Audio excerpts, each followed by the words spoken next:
Good afternoon, everyone, and welcome to Tuesday's All Things SOPPA. My name is Chris Worley, and I'm the Director of Technology Services for the Learning Technology Center.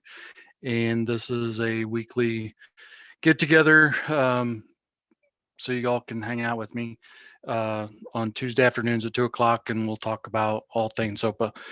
So I have put in the chat the slide deck, and that's always available. This is a running slide deck, so it is pretty large. If you scroll all the way through to the end, there's some slides from previous presentations, and then all of the presentations are recorded and available on the YouTube link that's on this page. Also, feel free to reach out to me at any point, because this is really just one opportunity to learn and just kind of get little pieces of information here and there. But please reach out to me if you do have additional questions, or if I don't answer your question today. Just know that I'm a resource that you can reach out to and rely on as we go. One of the things that we will use today is Slido. So if you go to slido.com and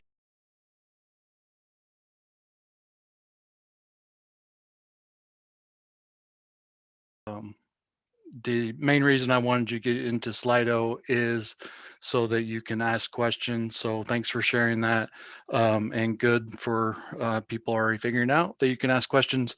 And I will get back to the questions at the end. So if you do have questions, please put them here. Please vote up the questions, and we'll get to those towards the end of the presentation. The first question everybody asks is, what is SOPPA? And we have a lot of resources on our data privacy page for the Learning Technology Center. So check that out, check this link out. And in the middle of the page is the SOPPA section, and really some good resources there. The link to the recording of the Robin Swartz webinar from last week is there. It was a full week of webinars, all things SOPPA. The Robin Swartz webinar, the K-12 Tech Forum had a couple of opportunities for people as well to learn about SOPPA. So check out those resources, check out those recordings, listen to them in the background, and learn more about what SOPPA is and how to, what it is that's required of you from a legislative standpoint.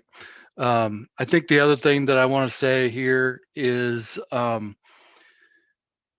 just we're so focused on SOPPA that we're kind of also blurring the lines between what data privacy means in other areas. So we're so focused on getting agreements and those types of things that sometimes we're blurring the lines with other things. So I saw there was a question about social media and Facebook and even things like uploading pictures and stuff like that.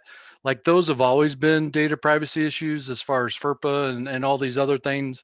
So this isn't going to change that. You may not have to have a data privacy agreement with um, Facebook or with Twitter or any of these other things, but just be aware that there are other data privacy considerations when dealing with privacy and those types of things. So SOPA is one thing. Main thing is, if any application is using student data, has access to student data, then we need to have a data privacy agreement with that. And that's very generalized, I know, but that's really kind of the starting point with SOPA. So be sure to check out these resources, and that'll be a good starting point for the discussion and resources for people that really need to know what SOPA is about.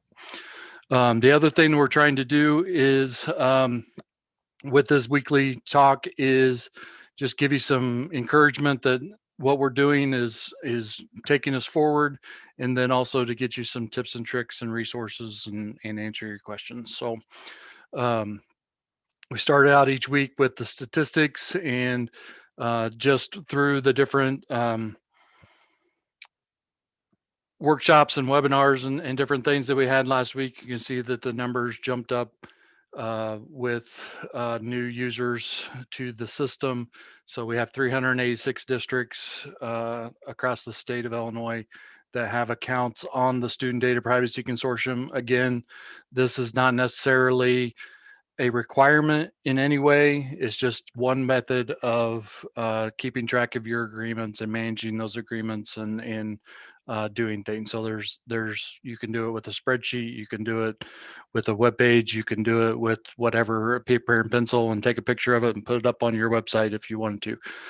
But just knowing that this is one resource that allows you to do it.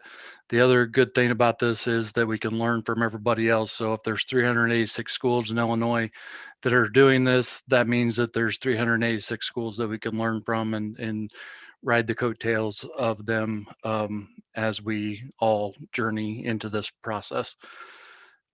One of the other key statistics is the number of originating DPAs, and that means that there's 143 applications that that other districts have entered into an agreement that ultimately allows us to piggyback as other school districts onto those agreements. So again, that's a generalization, but that's the idea of what we're trying to accomplish with both the Illinois NDPA and this database that allows us to track all this stuff.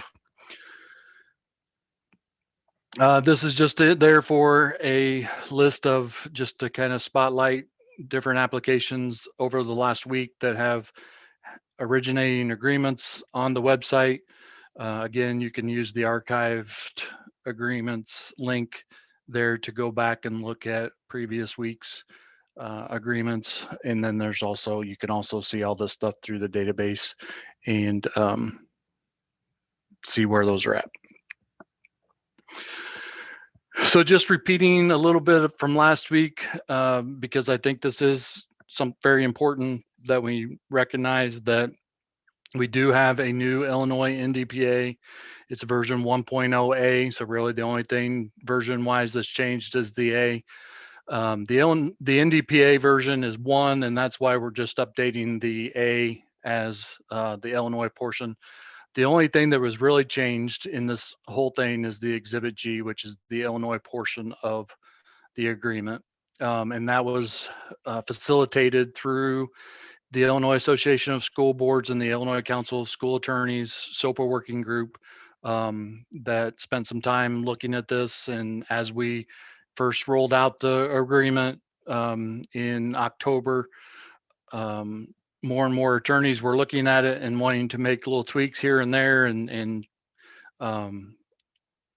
make concessions and different things. So through the Illinois Council of School Attorneys, they've worked with 7 or 8 different law firms around the state, including as well as in-house counsel at a few school districts, and come up with a new Exhibit G that's more inclusive of all those things that that they were concerned about. And so that's available on the website. I also added, for those people that had already vetted the Exhibit G or the Illinois NDPA, since the only thing that's changed, I included the redlined Exhibit G on the website. So if you want to download that and give it to your legal counsel, they will be able to easily see what's changed from the previous. So the Illinois or the NDPA portion of it, the national portion of it did not change, only Exhibit G, so they can see the changes that were made there and be able to distinguish between the old version and the new version and just be able to vet that, review it that way.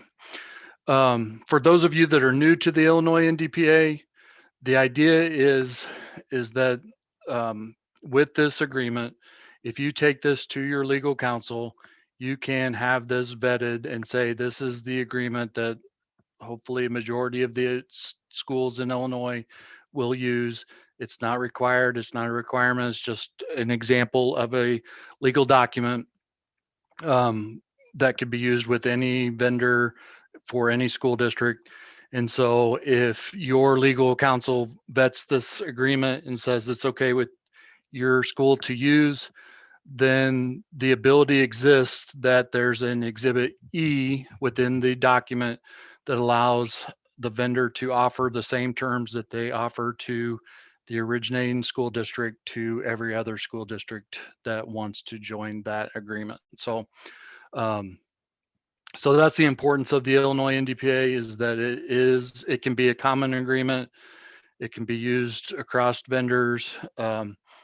There does exist a way for vendors to um, add specific things. There's a place for schools to add specific things. The thing that we want to limit is those additional things that would appear in Exhibit H, because if you put something in Exhibit H and you're originator, then every school district that wants to subscribe to that will also have to vet that Exhibit H to make sure that their legal team will sign off on that. So just that's just the nature of the thing. If obviously if everybody understands that, and if we can get the word out, then maybe we can kind of consolidate it down to where there's limited changes in that Exhibit H, and so there's not a lot of things that we have to do uh, for individual schools, and time and effort and all those types of things.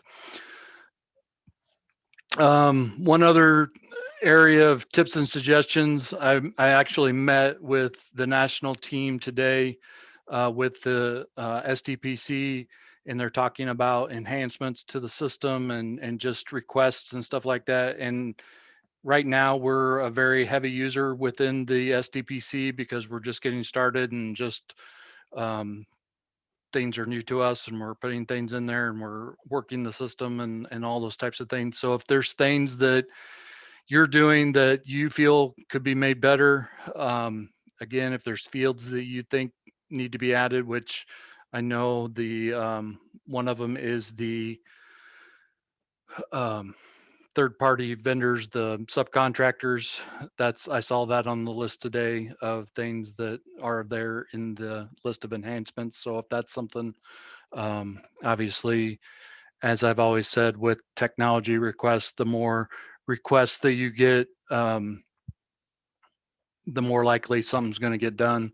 And it also helps to point out when things are not working and those types of things. So if you're using the database and you're seeing things that aren't quite working right and those types of things, obviously tell me too, but you're more than welcome to directly input those into the that form, that Google form that goes to the SDPC.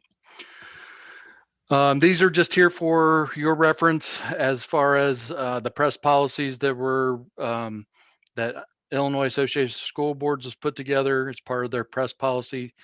But the Illinois State Board of Education also adopted these, and IASB is making these available to school districts, even if they don't subscribe to press. So if you do not subscribe to press, click on this link here in the middle. But if you do subscribe to press, you can get those policies from your superintendent or whoever has access to the press policy portal.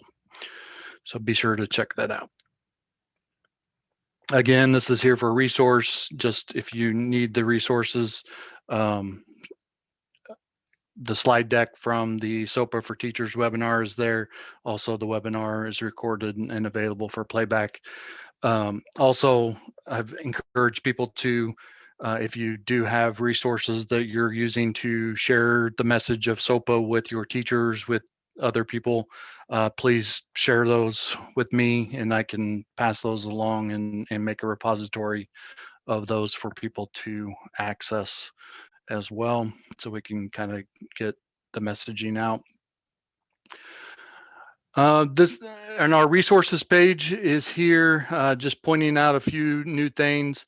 The weekly ISPA updates. If you use this link, it will take you down to the bottom of the page, and there's a list of the previous posts from each week, and basically it's a recap of what I'm doing here. But if you want to I've tried to include timestamps for the YouTube video. So if I'm talking about the resources, you can click on the link and go directly to the resources page. Or if I'm talking about the Illinois NDPA, you can click on the resource and just go right to there as well. So those are the weekly updates, and they correspond with the all things SOPPA. Also, the link for requesting a district account is now join ISPA. So if you click on that link, that is actually for requesting an account. So if you don't have an account at this point, and you're brand new to this process, click on that link and then select your district from the list of districts. If your district is not there, please reach out to me and I can get you set up with a link or a district name in the database so that you can access the resources. And as always, do not pay any money for membership to SDPC. The Learning Technology Center has already paid the Alliance membership, and so membership into the database or an account in the database is free for all Illinois schools. If you're brand new to this process and brand new to these calls, be sure to check out the 2 flow charts here in the middle, as well as the YouTube links as well. And at this point, I'm going to jump out of the slideshow and take you to this page and share with you the new.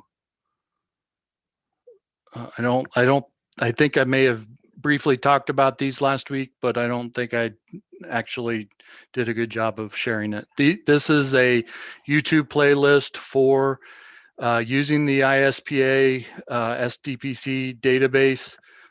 Sean Mullins has taken the time to create these videos. He's from Olympia School District. He's very active in the process of managing his agreements and getting them uploaded and different things. So be sure to check out this playlist of things. It should flow pretty well through the process. If there's things that are missing, please reach out to me again. Be critical, not necessarily of Sean, but be critical of things that are missing within the list of things. If you need to learn how to do something, I know one of them is that we're missing because it just came out, is the Exhibit E creator. So that's something that we'll work on over the next couple weeks, getting that involved. But I am trying to share that as well here. So those playlists are available. And those flow charts are available for you as you're communicating with your teams and stuff like that. So be sure to check out those videos. And I see a couple of thank yous to Sean for those, and that's very much appreciated. Just some upcoming events. I don't really have any upcoming SOPPA events besides the All Things SOPPA on Tuesdays. I am trying to figure out how to fit it into the schedule to do some onboarding type of stuff, talking about the NDPA, talking about the database itself and going more in depth. So that'll be something that will be coming out in the coming next couple of weeks, available times to do that. But the Be Connected webinars, I don't know if anybody was on the, actually we had a panel talking about class management systems like Land School and Hapara and GoGuardian last Friday, and it really fit in exactly to what we're trying to do with Be Connected, and it was very well done. Basically a panel just talking about what you're doing with tech support, tech ticket systems, those types of things, what you're doing with STEM and STEAM and makerspaces. That's what we're trying to do, is share experiences. And so if you have any interest in those things, and I know everybody uses the tech ticketing system. So join us on Thursdays for that as well. And then also all your teachers, all your administrators, there's events going on around the state, still a lot of them virtually, which is a great advantage for everybody around the state to be able to take advantage of those, both teachers and administrators, beyond the technology and the curriculum that we're talking about today. All right. So what I want to do right now is answer some questions, and then the idea of these weekly things is these weekly all things SOPA conversations is to go through that stuff, talk about some questions and answers, and then have some time to get into the system and show you some how-to type of stuff. And I want to revisit managing agreements and looking at the Exhibit E creator and just kind of talking through that a little bit so that we have some recorded material for people to watch later.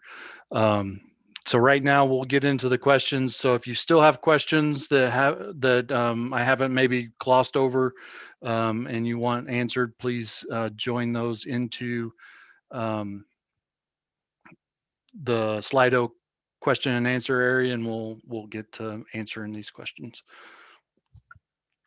Could ISBE allow districts to have legal documentation that they are working on SOPA compliance for protection if districts are not ready in time?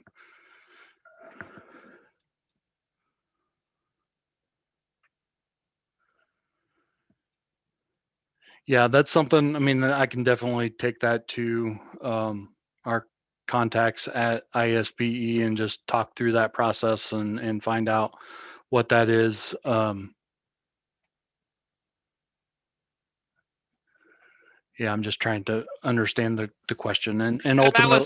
that was my question. Yes, Mia, go ahead. Basically, I have concerns about if we're going to be ready in time. Sure. And if we're not, if there was some kind of document that we could have posted somewhere on our website or just have ready legally if the Attorney General decides to come crashing hard down on school districts so we don't go to SOPA jail.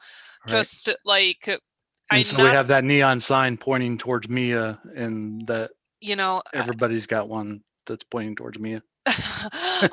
Basically, Yeah, I was just I thinking, like, understand. Yeah, if you could reach out to ISBE to find out, like, is there something school districts could do? Because I know so many school districts are working so hard to be in absolutely. compliance, but if they're not, I feel like there should be some kind of, I don't know, documentation, with regards to, like, okay, this district isn't fully in compliance, but they have records of the fact that they are working towards being compliant, kind of like a driver's learner's permit, if that makes Sure, sense. sure. Yeah, I can definitely get, and thanks for clarifying that, and definitely something that we can communicate, and we do have conversations around this, that I can share that thought process and even just trying to get their thought process on that as well. So thank you for clarifying, and definitely we can reach out and try to do that. And then also that may be something we can utilize the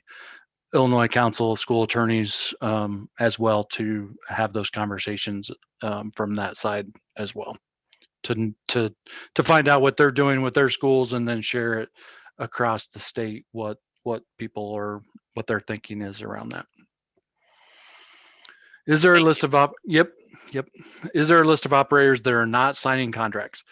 I don't believe there is. There is a way within the workflow, within the database, to mark them as not going to sign agreements and stuff like that.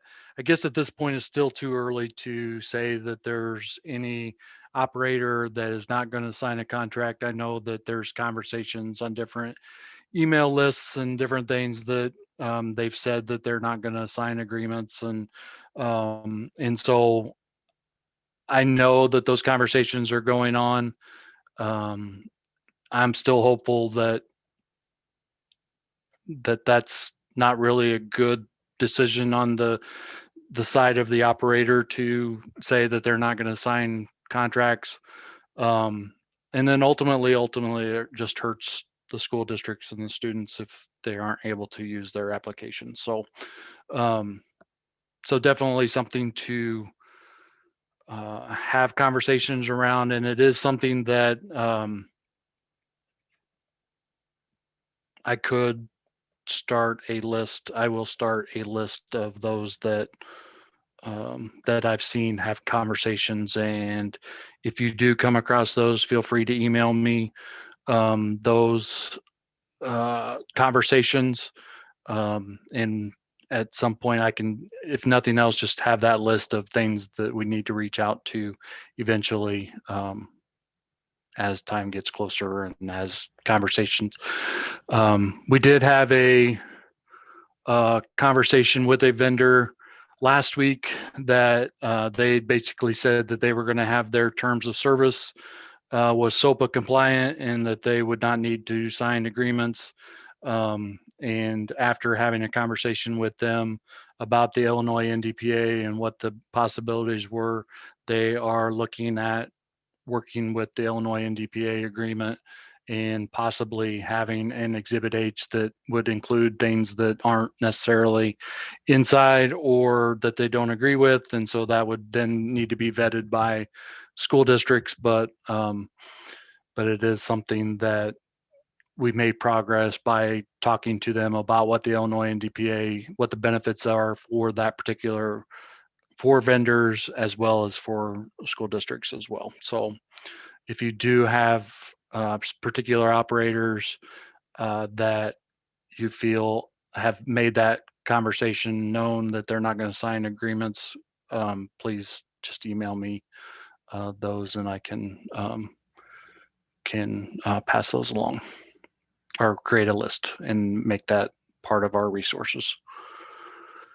SOPPA requires ISBE to publish guidelines for us on reasonable security. I don't believe they have that yet. The LTC has. Are those official and final guidance? Those are not official and final guidance, but I know ISBE, I had a conversation with Eric Crocky last week, and that is something that is on the top of his list to get that finalized and pushed ahead, so that that is published so that we have that guideline. If you look back in the resources or the previous tips and suggestions of the slideshow, there's a link to that, but it's also on our cybersecurity page on the LTC page, and it's also listed in the resources on the Illinois Student Privacy Alliance page. So hopefully that guidance will be coming soon, and that will definitely be part of this presentation if those guidelines come out.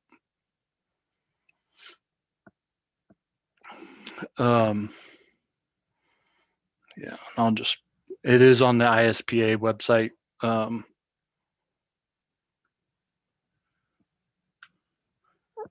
In the middle, down towards the bottom, I believe, the reasonable security standards. Are all apps that staff use for content creation or curriculum research subject to SOPPA, or apps students interact with? This is only, the SOPPA law is only for student data privacy. So if it has student information in it, personally identifiable information of students in it, then it would be subject to a data privacy agreement. And my snarky response to that is we don't care about our teachers and our staff, so be free with whatever information goes out about them. No, I'll probably cut that out of the recording. So, but just we need to be concerned about data privacy, and so obviously it's just something to be aware of, that we don't necessarily need a data privacy agreement with staff information, but it's still something to be concerned about.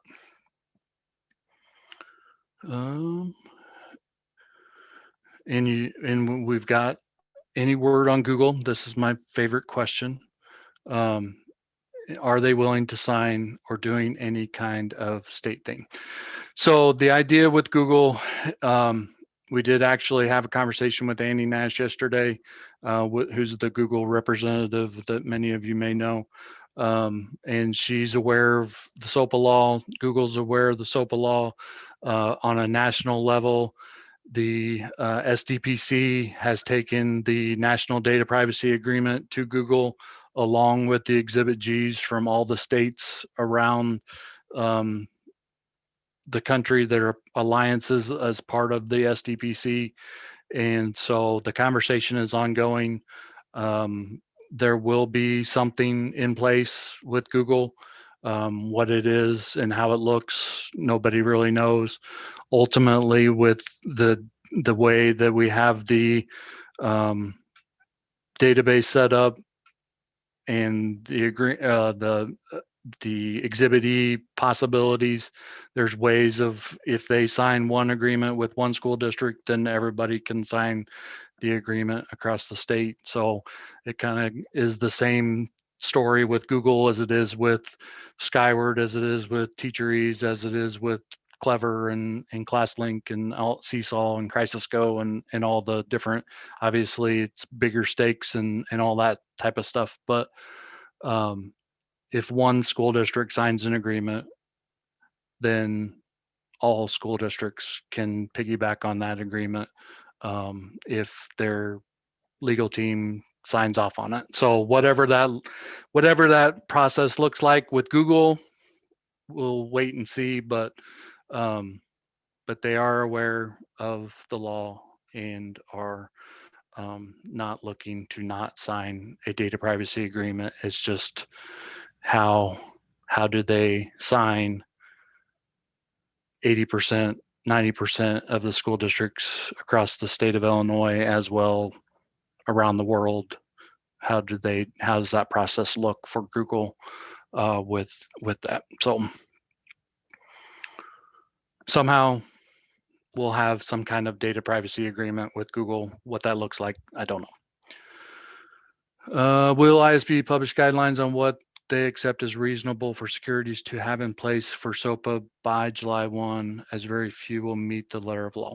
Yeah, that's the same question that Mia had, and we'll definitely, I mean, I don't know what, yeah, we'll have that conversation. I don't know what that looks like, but we'll have that conversation. So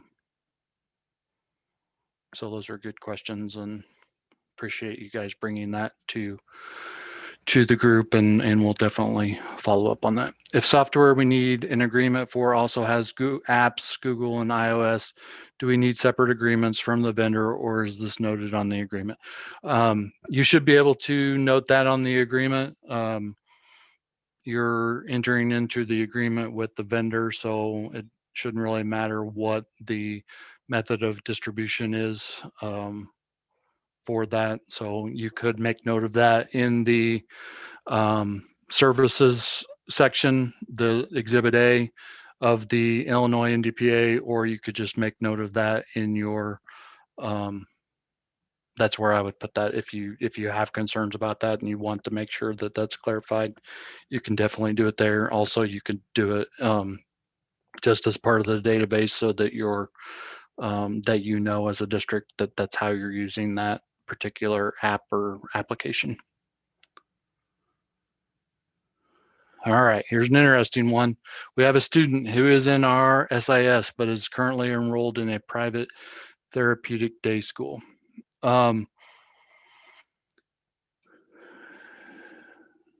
That's not really a question.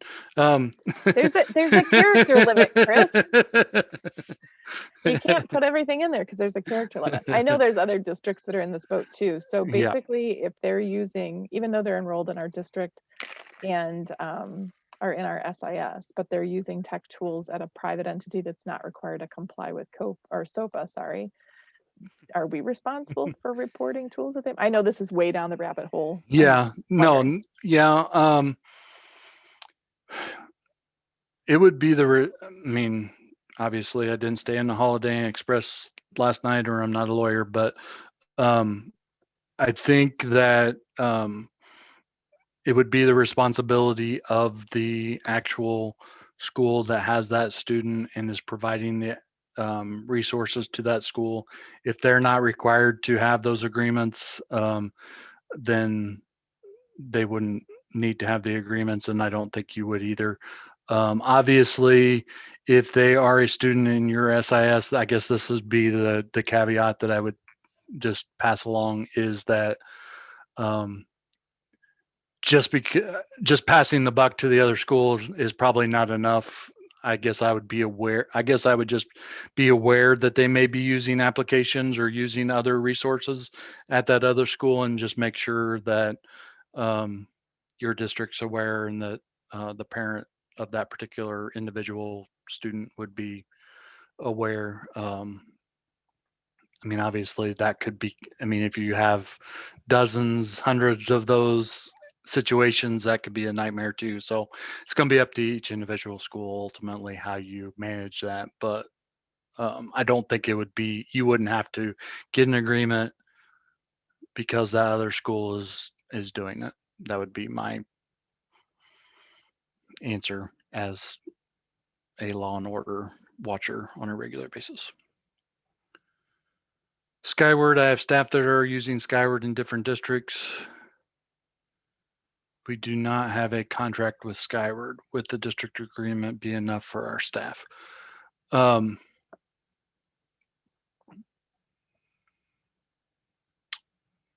Janice, are you available to clarify a little bit on that question since your name's on it?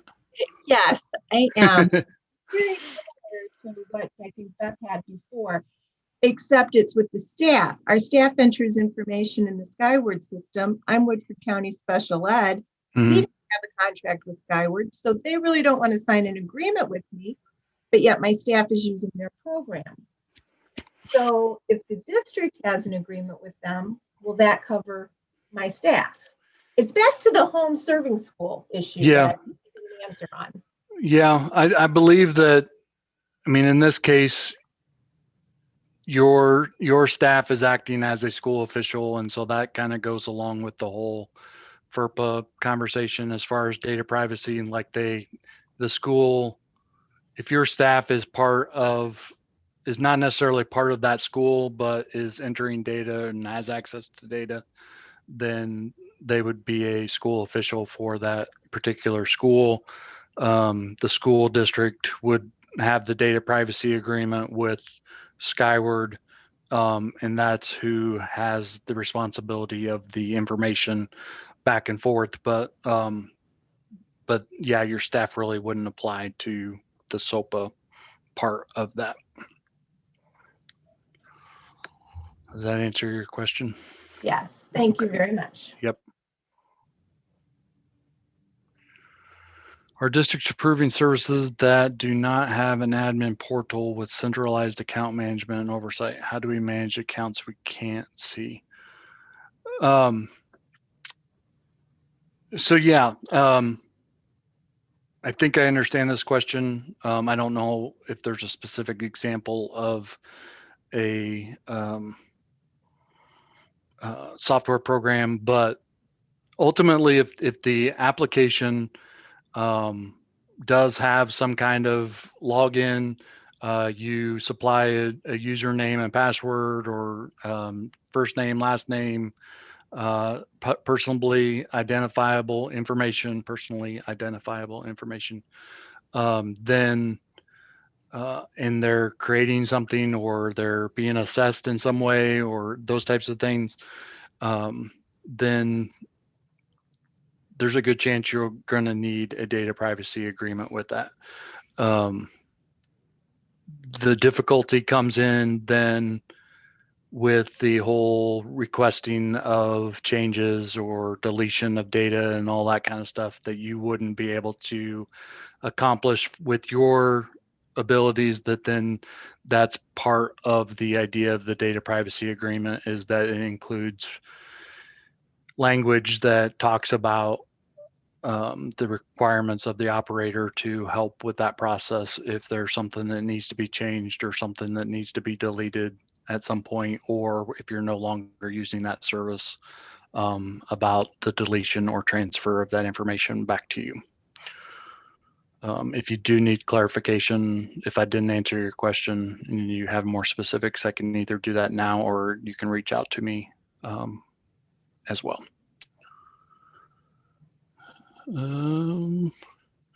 When executing an Exhibit E and there's an Exhibit H present, can the Exhibit H simply be removed and then the Exhibit E be all set? No, because the Exhibit H is part of the original agreement with the vendor. The vendor is offering the Exhibit E based on that entire agreement. So if that entire agreement is not whole, then you can't use the Exhibit E. So you would have to go, if you don't want to use the Exhibit E, then you would have to go to that vendor, get another originating agreement, and enter into an agreement with them without the Exhibit H. Specifically, if everything in the Exhibit H is school related, then ultimately, yes, you would have to go get a new originating agreement with the vendor without the Exhibit H, which then in turn other people could subscribe to as well. So ideally, it just gets muddy when you have an Exhibit H and an Exhibit E, and specifically if there's school related things in there in the Exhibit H, then that makes it really difficult to subscribe to that document.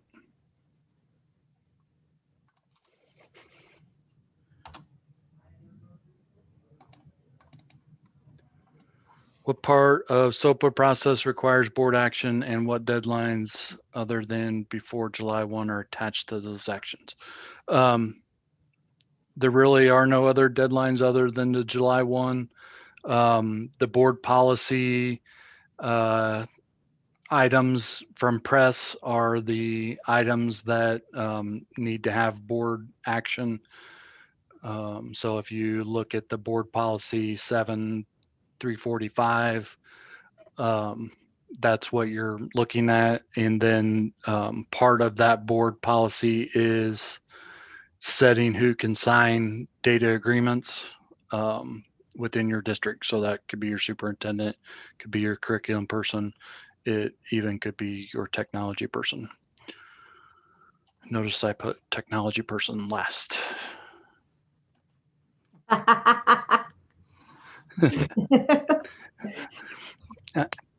Will we need an agreement with a community college that some of our seniors attend? I don't think that's part of the law. That would be more of a kind of that might be one of those exceptions that you don't even have to have a data privacy agreement.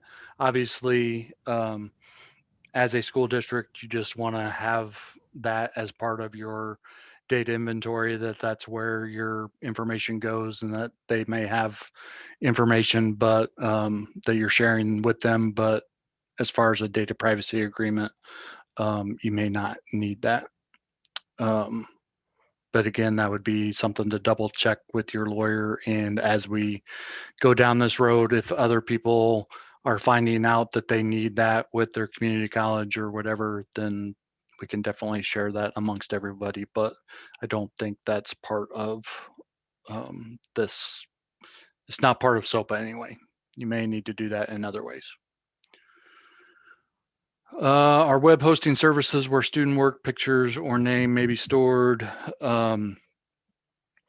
be required to sign a SOPPA agreement. And again, it's going to be one of those depends. It just depends on what that particular hosting service is, going through the process, sharing with them the Illinois NDPA or some type of agreement, and whether or not your lawyer feels like it's an agreement that needs to be put in place. But just the example that you're using there, if you're posting student work, pictures, names, it may not be part of SOPPA, but you need to be concerned about other data privacy laws as well. But it may still exist the possibility that you will need a data privacy agreement, just depending on what the full scope of the application website is. If a student uses an iPad app that doesn't require a login but asks for name and or location, do we have to report it? Is that considered identifiable? Again, I don't have the specific answer to that particular question.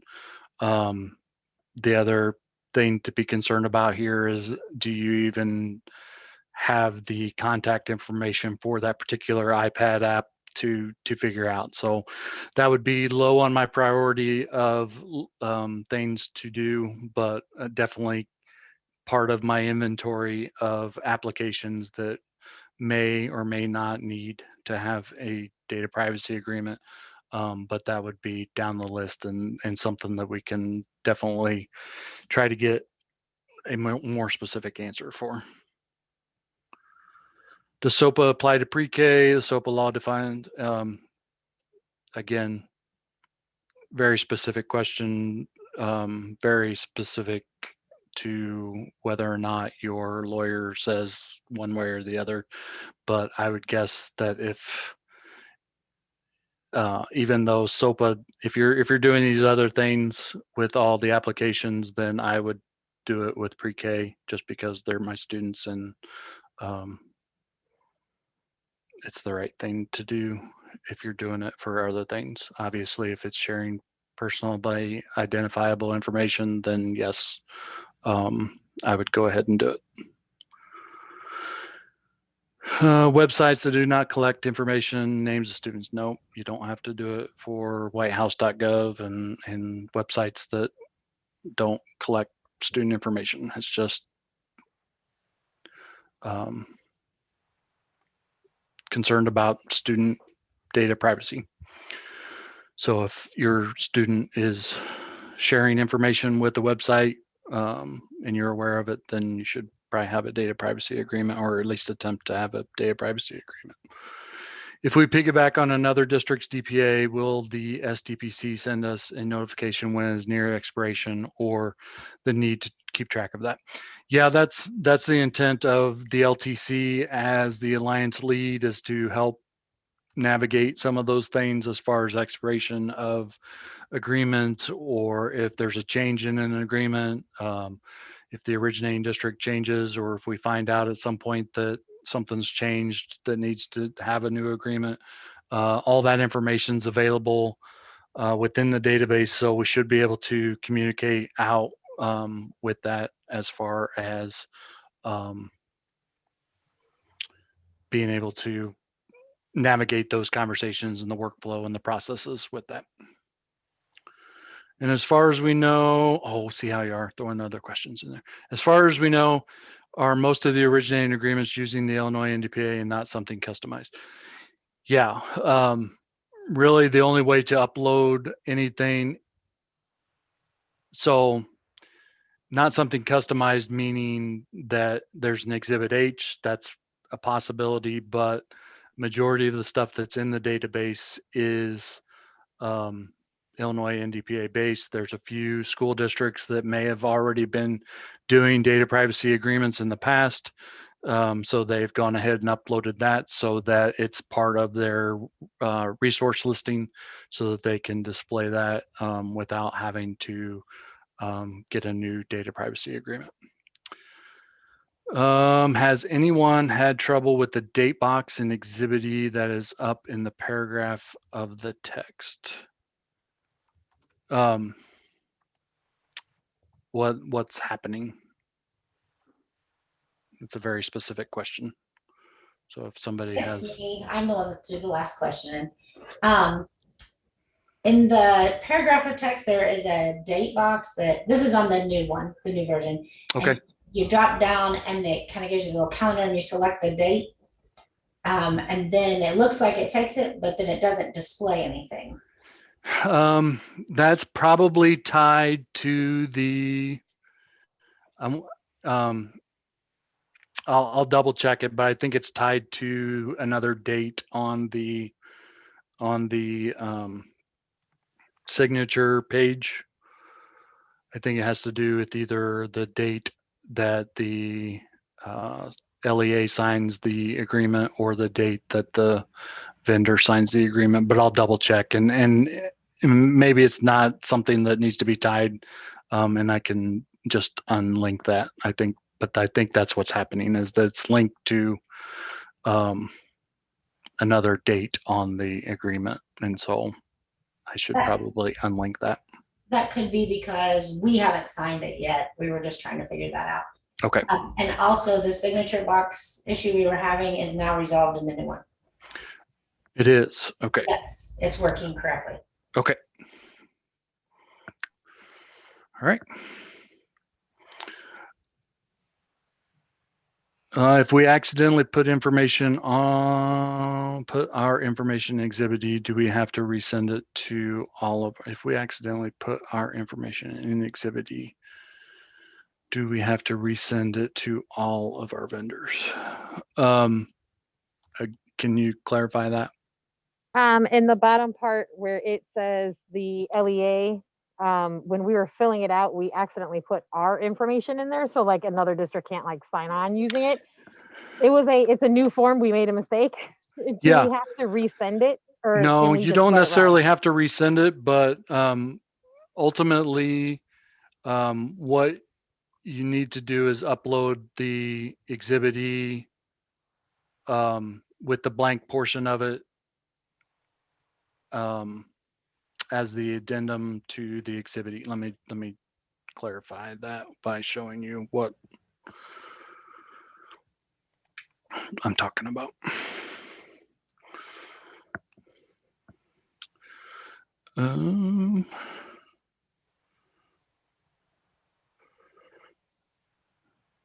All right. So when you're adding a new agreement, you would go through the portion of, and you're the originating agreement. You would upload the resource based on,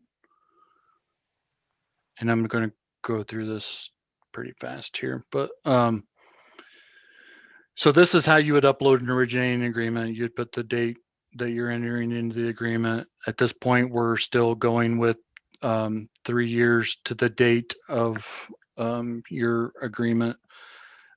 Put in the Exhibit E. So if you have the email address, that's perfect, because then we can pass that along to the subscribing districts. Will be able to use the Exhibit E and pass that along. This is your full document. So this would be the full agreement. So I'm just gonna pick a document here. Fill out this information based on your district. On the next page, this is where you actually upload the top half that's the vendor specific, and the bottom half would be blank.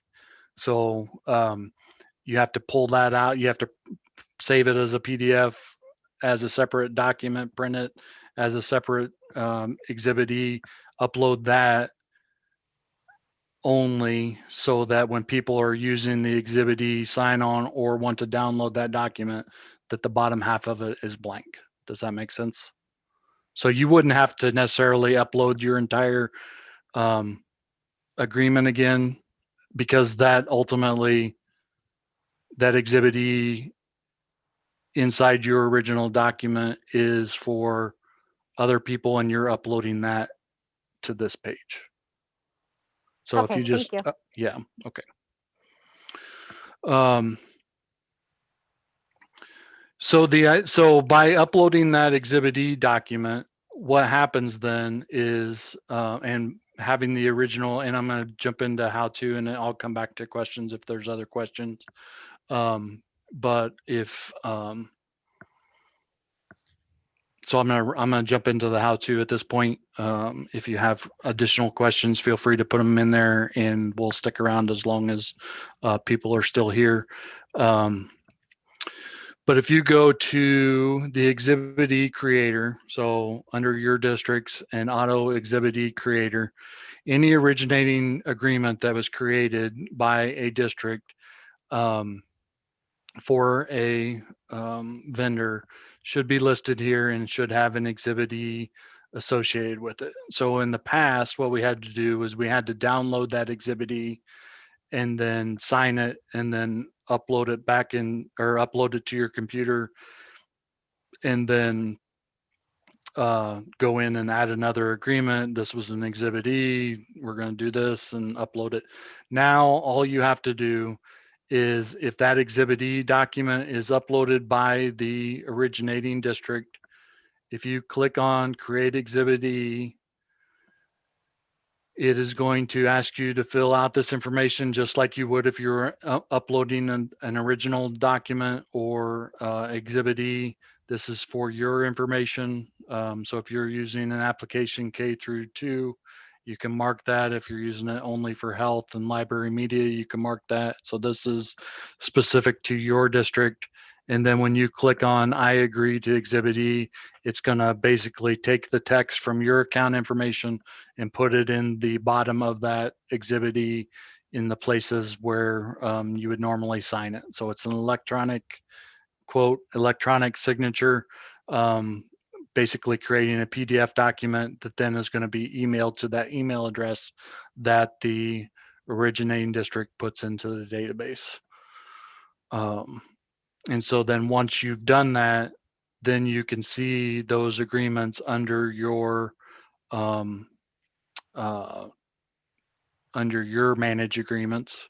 And this is another thing that I wanted to kind of just talk through a little bit. So the Exhibit E creator allows you to basically go through and boom, boom, boom. You can, and maybe I'm making that a little bit easy.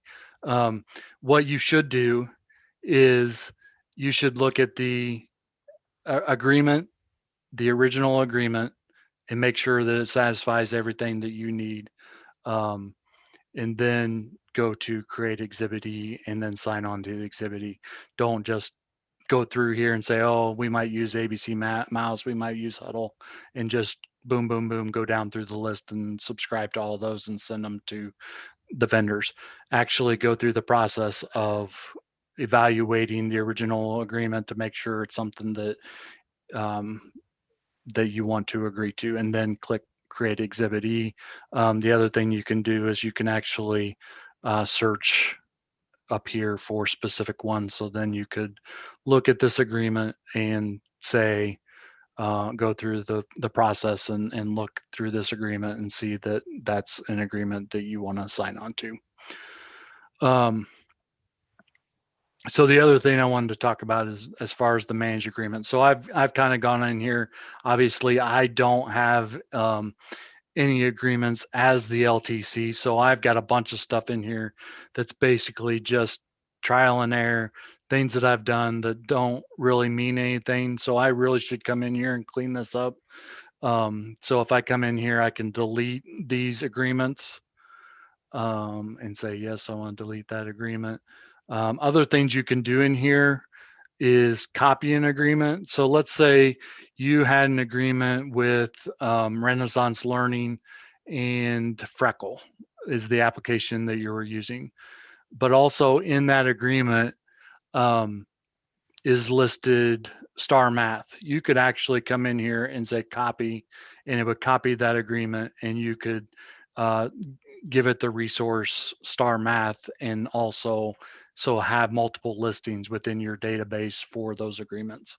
It's not necessary to do that, but it's just something that is possible if you want to do that. But so copying, deleting, if you have to upload a new agreement within your agreement, or you need to update the Exhibit E, you would do that under change agreement type and basically go through that process again of uploading that agreement. So just to delete things is here.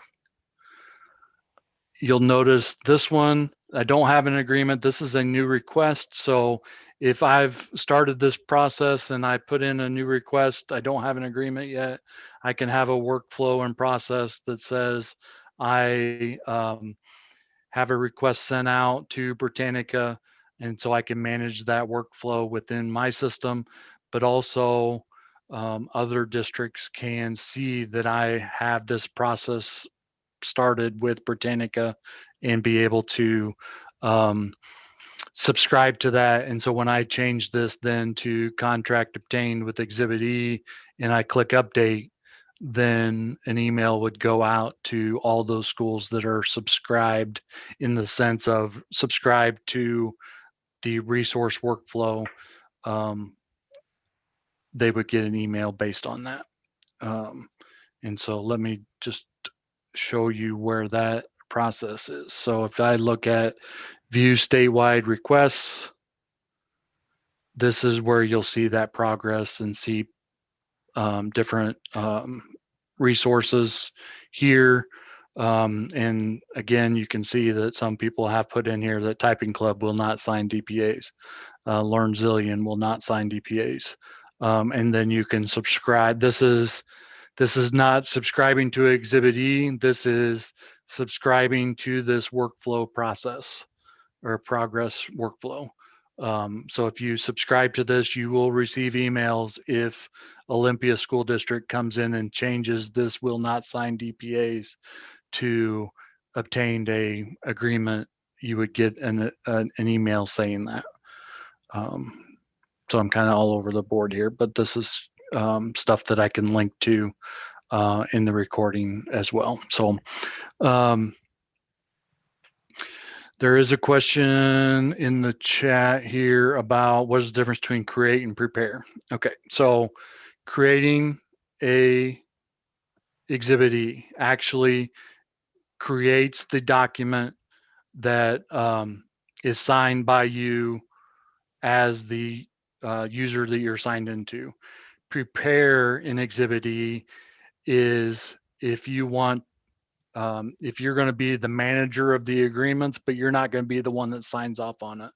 So if your superintendent is going to sign off on agreements, you can do all the management of everything, and you can prepare the Exhibit E so that when you create an account for your superintendent, when they log in, they'll look at view prepared Exhibit E's, and then when they're signed in as the superintendent, they would sign the Exhibit E.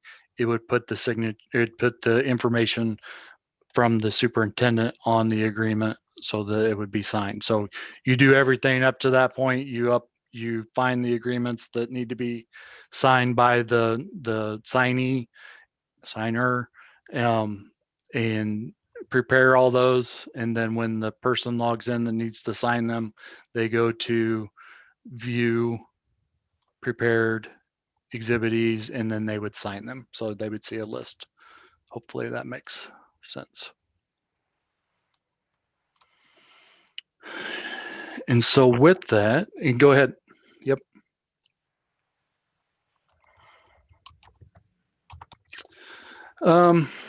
Is Exhibit F required?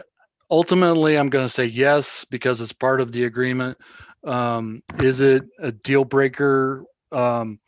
If it's not there, I guess that's going to be up to lawyers, but I would ultimately reach back out to that vendor to make sure that that they didn't by mistake say that they aren't doing any kind of security framework with their application.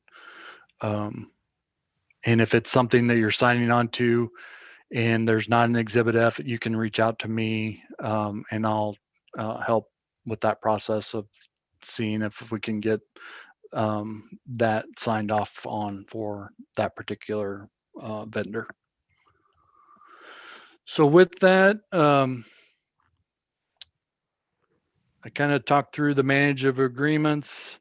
The auto Exhibit E creator is kind of a awesome thing if we can all make it work together and get it to going.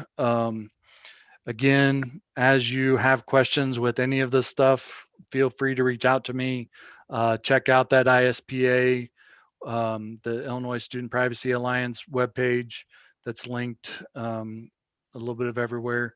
But that's really your implementation process for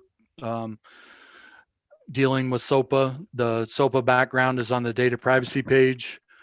We'll be here every Tuesday to talk about these things. And if there's things that you want, need more information about, you need more documentation, feel free to reach out, schedule a meeting with me, 15 minutes, 30 minutes, whatever it takes.